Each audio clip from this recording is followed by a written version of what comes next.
అయితే అందరూ బయలుదేరిపోతున్నారు. వాళ్ళిద్దరూ వెళ్ళిపోయారు పిల్లలు.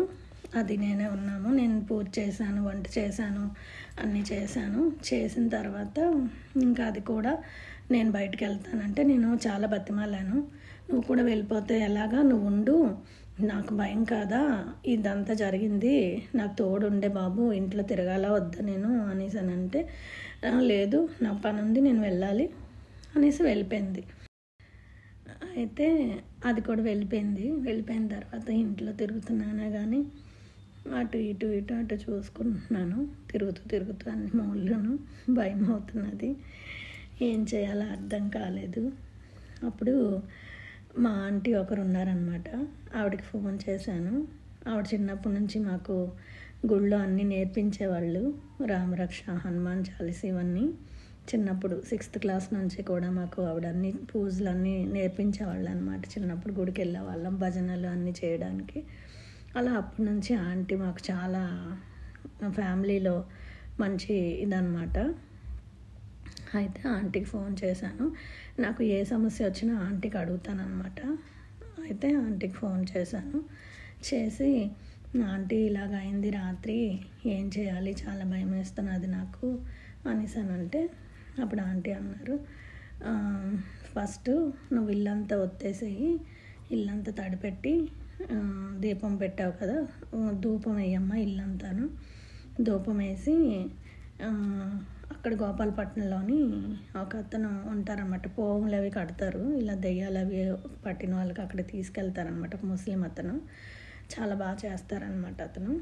అయితే ఆంటీ అన్నారు, అతను బాగా చూస్తారు, అతని దగ్గరికి తీసుకెళ్ళమ్మా ఆ అమ్మాయిని, ఎందుకంటే ఇంట్లో పాప ఉంది, దానికి కానీ పట్టిందంటే వదిలించుకోవడం కష్టం, వయసులో ఉన్న పిల్లలకి, నీకైనా సరే ప్రమాదమే, కాబట్టి ఫస్ట్ అయితే అక్కడికి వెళ్ళి అతను చెప్తారు ఏంటి అనేది, అతను చూపించమన్నారు. అప్పుడేమో సరే అని చెప్పి ఇంక నేను అది వెళ్ళిపోయింది కదా, నేను ఇంక పూజ అది చేసుకొని ఇంక ఇలా ఆలోచించుతున్నాను ఏం చేయాలని. ఈ లోపలే తను వచ్చిందనమాట. తను వస్తే, ఏంటి మళ్ళీ వచ్చావు, వెళ్ళిపోయావు, ఎంత ఉండమన్నా ఉండలేదు అనేసి అని అంటే, లేదు నువ్వు మళ్ళీ ఒక్కదానివే కదా, నువ్వు కూడా భయపడుతున్నావు కదా, అందుకనేసి నేను మళ్ళీ వచ్చాను, వెళ్ళాలనిపించలేదు, అక్కడ బస్ స్టాప్కి వెళ్ళిన తర్వాత మళ్ళీ వచ్చాను అని చెప్పింది. సర్లే ఏదైతేనే మంచి పనే చేసావులే అని చెప్పి, అయితే నువ్వు ఇప్పుడు ఏం చేద్దాం అనుకుంటున్నావు అని నన్ను అడిగాను. అడిగితే ఏముంది, నాకు ఇలాంటి మామూలే, ఏం పర్వాలేదు అది ఇదని అంటుంది, కానీ అది భయపడుతున్నది. అయితే ఆంటీ ఫోన్ చేశాను, ఇలాగన్నారు, గోపాలపట్నంలో ఎవరో ఒక అతను ముస్లిం అతను ఉన్నారంట, అక్కడ తీసుకొని వెళ్ళమన్నారు నిన్ను, మరి వెళ్దామా అని అడిగితే సరే వెళ్దామంది. సరే అని చెప్పి అలా అక్కడి నుంచి ఆంటీ దగ్గరికి వెళ్దాము అని చెప్పాను. సరే అని చెప్పి నేను వస్తానని చెప్పి ఫస్ట్ ముస్లిం అతని దగ్గరికి వెళ్తే చాలామంది ఉన్నారు ఆ రోజు. అందరికీ అక్కడ కూర్చోబెట్టి ఆయన ఏదో చేస్తారనమాట. అలా చేస్తున్నారు, మేము సైడ్కి నుంచున్నాం, నాకు అసలే భయం. వెళ్ళి సైడ్కి నుంచున్నాం అనమాట ఇద్దరం.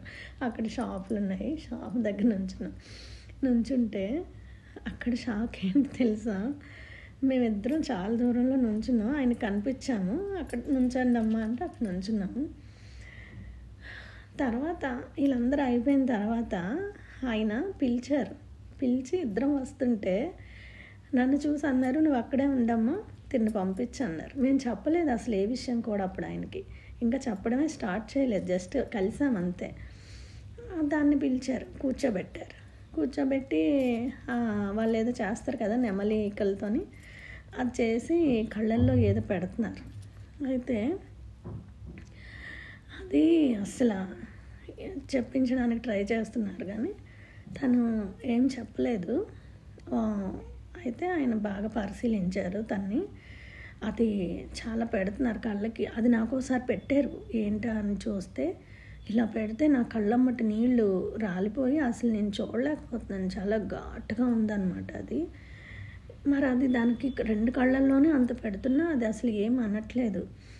అప్పుడు తనతో ఏదో చెప్పించడానికి ట్రై చేశారో అవ్వలేదు. అయితే ఇంకా తర్వాత అన్నారు, అమ్మ ఈ అమ్మాయి చుట్టూ దుష్ట శక్తులు తిరుగుతున్నాయి, ఈ అమ్మాయికి పూజ చేయించాలి, మీరు ఓకే అంటే ఇంటికి వచ్చి చేయడమా లేకపోతే ఇక్కడికి వస్తే చేస్తాము, ఇంట్లో చేస్తే బెస్ట్, ఈ అమ్మాయి చుట్టూ దుష్ట శక్తులే ఉన్నాయి, ఈ అమ్మాయి చుట్టూ దుష్ట శక్తులు ఉన్నాయి, పూజ చేయాలి ఖచ్చితంగాను, చాలా అవసరం అని అన్నారనమాట. అంటే పోము ఇచ్చారు. అప్పుడేమో సరే తనకి ఆ ఫోన్ తీసుకున్నాము. నాకు కూడా అడిగాను, సార్ నాకు కూడా ఇవ్వండి అనేసి అని అంటే, నీకు అవసరం లేదా